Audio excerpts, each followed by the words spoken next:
Whoa, a new episode. Who would have thought? Here we are, 2022. We got through a pretty challenging time as wedding photographers, and everything, at least here in Canada, seems to be pretty much back to normal at this point. And by normal, I mean kind of still a double season, maybe not entirely a double season. A lot of my couples did end up getting married last year, even though we did have some restrictions. This year, I'm going to say 1.5 times the number of weddings I shot on a normal year prior to this. And that means it is busy. And we're doing a lot of weddings, all back to back. A lot of my weekends are doubles. Some of them are triples. I don't have any quadruples, but I do have a few weeks where I shoot a Tuesday, a Thursday, and a Saturday and a Sunday, all in the same week. And a lot of those are stacked together. Fortunately, for some weird reason, I have most of July off, and I have no idea how that all worked out, but I'll take it. Actually, I do know how it worked out. The wave came in January, and a bunch of my couples only in July all moved to either September, October, or one of them moved to next year. So that's kind of how that went along. It was already a light month, and it got incredibly lighter. So that's nice for content creation.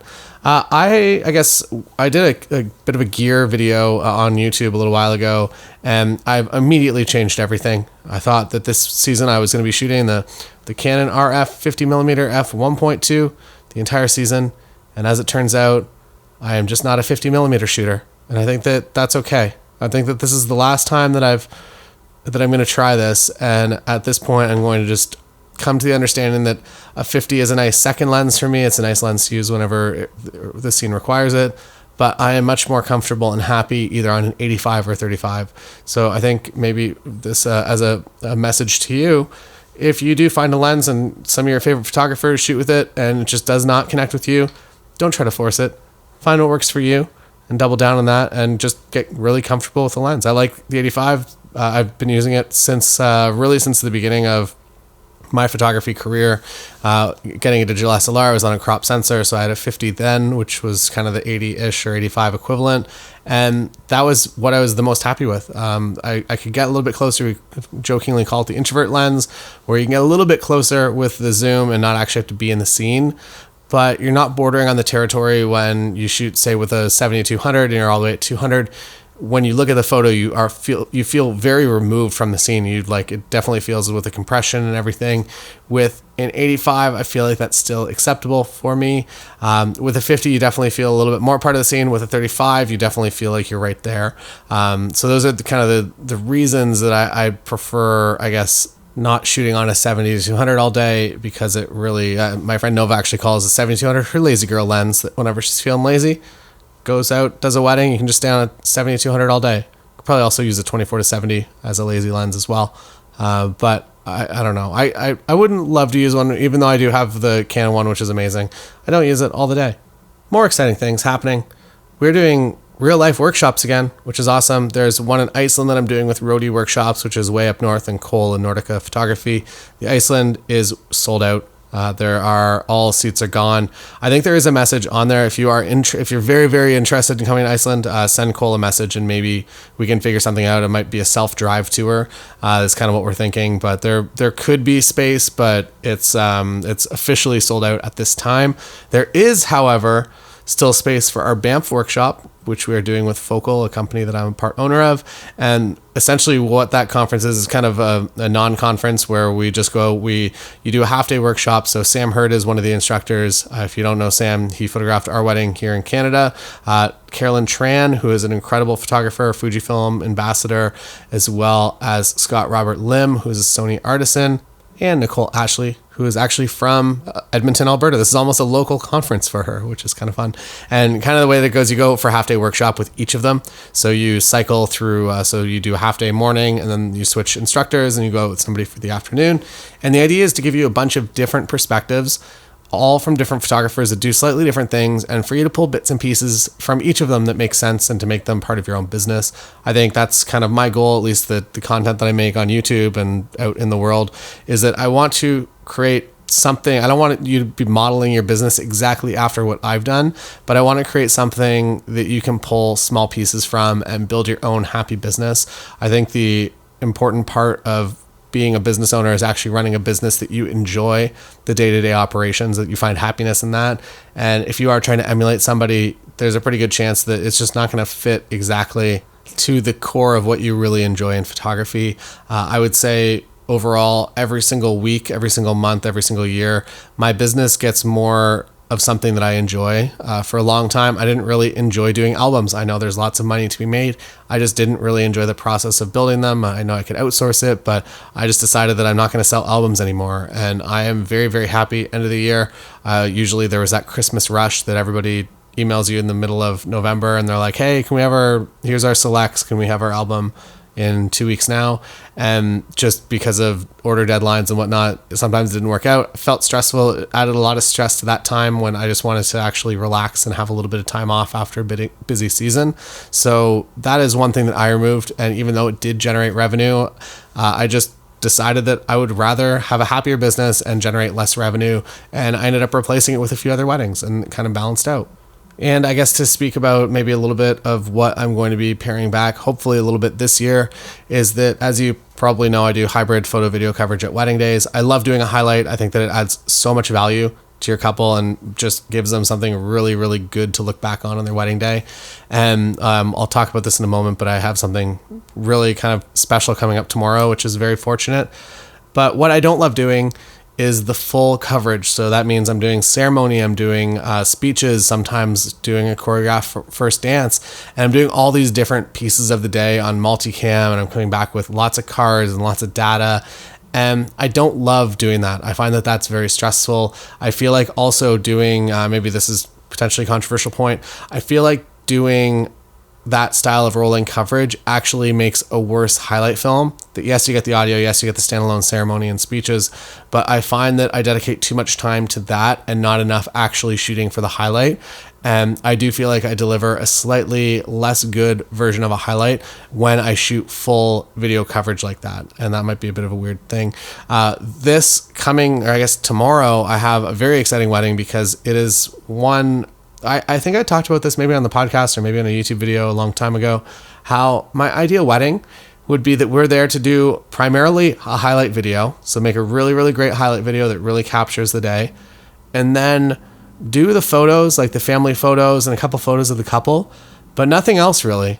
You're not doing the getting ready necessarily. Like obviously we're going to take a few photos, but we're not doing like heavy getting ready photos. We're not doing flat lays for photos. We're doing everything to build an incredible video for them. And then we're also capturing kind of the things that are getting up on mantles, the photo of the couple, photo of the families. And I get to do that tomorrow. They were very clear that that's what they wanted. They are very video heavy and that's what they want the most, which is funny because I'm a photographer primarily and they hired me. But that is kind of my ideal dream. So I'm going to be definitely making a video about it because I'm not sure if maybe this is just a one-off, but they also brought this up to me. I didn't pitch this at them. I don't think that they could have come across whatever video or podcast it's buried in, but it is a very interesting thing. I don't know if it signals maybe a bit of a shift moving forward. Obviously Instagram and every system, I guess, every social media is really focused on video now, and that it's just more engaging for people, I guess, and they're really pushing it. So I don't know if maybe that means over the next 10 years, we're going to see a lot more couples really, really interested in video and not so much interested in still photography, or maybe we will find this balance in what I'm doing right now. And maybe this is kind of one of those first indicators for a shift that's going to happen in our market. It's maybe something to pay attention to. If you're not yet shooting video, I have stressed this over and over again. Please start doing little highlights for your couple. If you're out there doing photos, take a few video clips and try to build maybe a 30-second highlight of the day. And in the beginning, you're going to forget to take video and you're going to be stressed out because you're like, I forgot to shoot video of the entire ceremony. It's not paid for. They're not expecting it. It's not a big deal. But start build that portfolio so that when you do decide that you want to start offering video, that you have a lot of clips and you can build a nice highlight to showcase what you can do, rather than kind of scrambling and being like, I'm going to offer video this year, but you have to wait 6 months for your first wedding. So if you can start building that this year, you can start building that now. I just 100% recommend that. And I think that your future self will thank you 1,000 times over.